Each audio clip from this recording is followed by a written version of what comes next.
Welcome to the Deep Dive. We're here to cut through the noise, give you that insider's view, make sure you're really informed without feeling overwhelmed. That's the plan. Today, we are pulling back the curtain on, well, something pretty central to the whole startup world, the venture capitalist.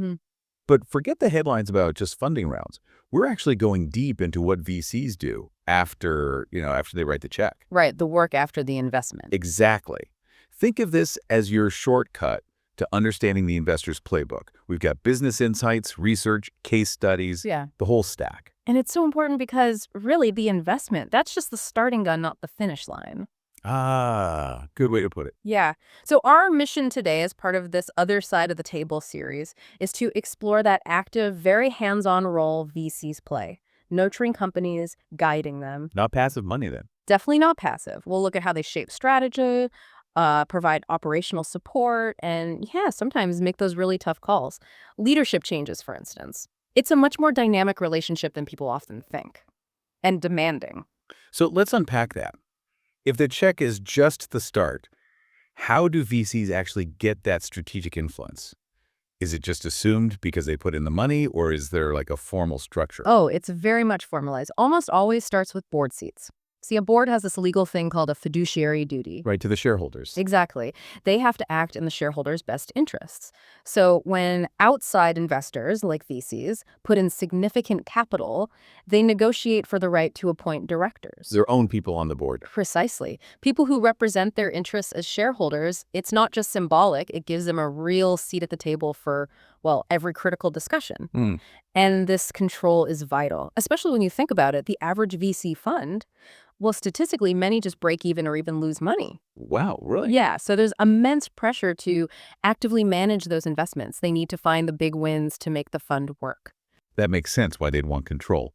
But you mentioned tough calls like replacing founders. Doesn't that create, a lot of tension? Absolutely.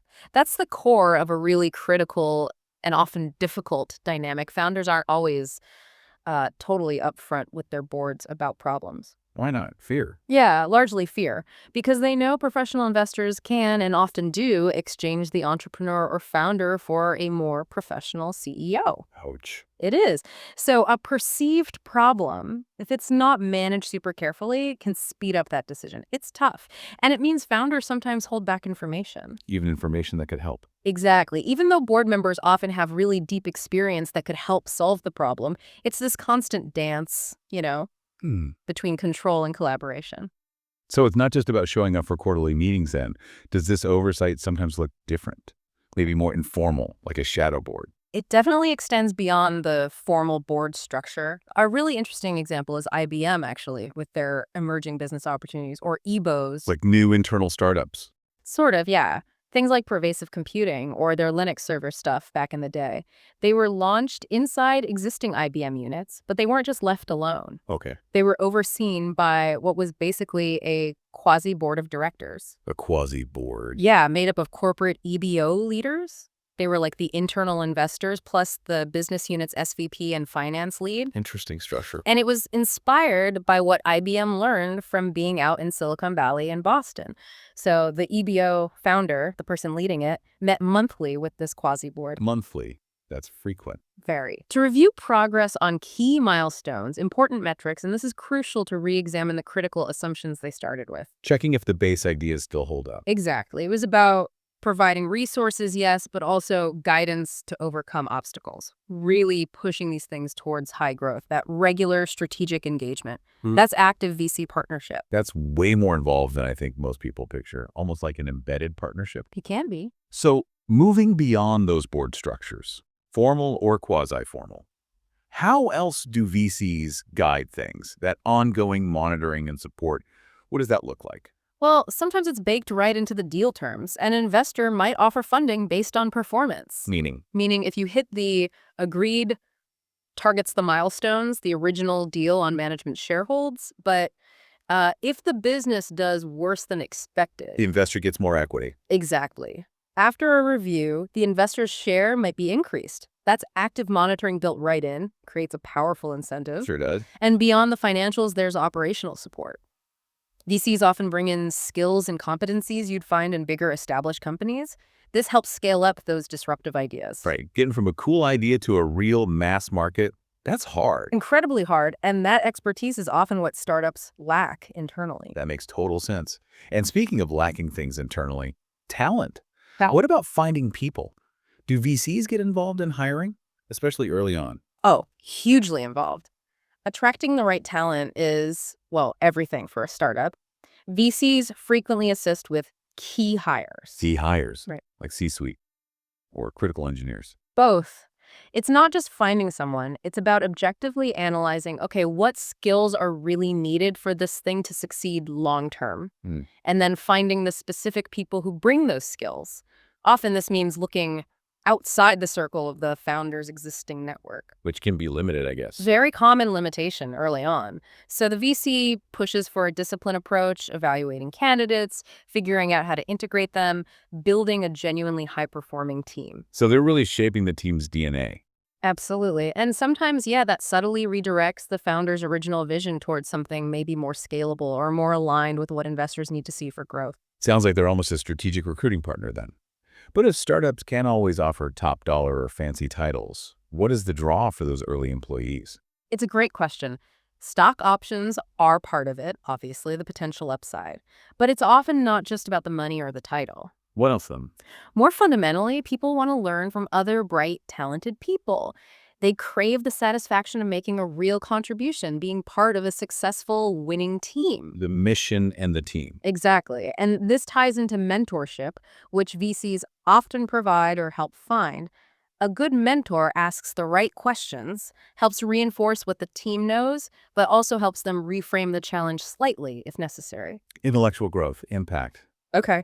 It's about being part of something meaningful, not just clocking in. This leads nicely into another big VC asset. Their network, the whole ecosystem. How do they leverage that beyond just finding talent? Yeah, the network effect is powerful. Think about accelerators. These programs give entrepreneurs access to professional services, mentorship, and critically, a network of advisors and other investors. Right. Y Combinator or Techstars. Those are the big ones. Startups usually give up a bit of equity, maybe 6 to 10%. Seems like a lot. It can be, but what they get back, well, getting into a top accelerator is like a badge of honor, a stamp of approval. Signals quality to other investors. Precisely. It makes raising the next round of funding significantly easier. Signals credibility. Okay, so it opens doors. What else? Just being in that community, working alongside other founders, provides huge advice and support, especially if you're new to, say, fundraising or even just new to the tech scene in a particular city. Learning from peers. Yeah, and the accelerator brings this broader base of contacts to bear for everyone in the program. It's a form of open innovation, really. Like syncing ideas outside your own company walls. Exactly. Look at Procter & Gamble's Connect Plus Develop program. Their thinking was, for every P&G scientist, there are maybe 200 people elsewhere in the world working on the same challenge. So tapping into that gave them access to a vastly broader and deeper base of knowledge and ideas.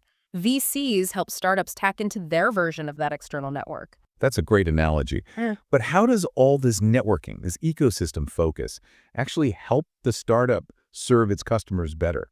It often pushes them towards being incredibly customer-centric and agile. Think about Intuit. Financial software, right? Right. They have this policy where every employee, including engineers, has to spend time monthly working in customer support. Seriously. Engineers too. Yep. It embeds this customer-centered design philosophy across the whole company. Everyone gets the customer's pain points firsthand, builds a common language. That's fascinating.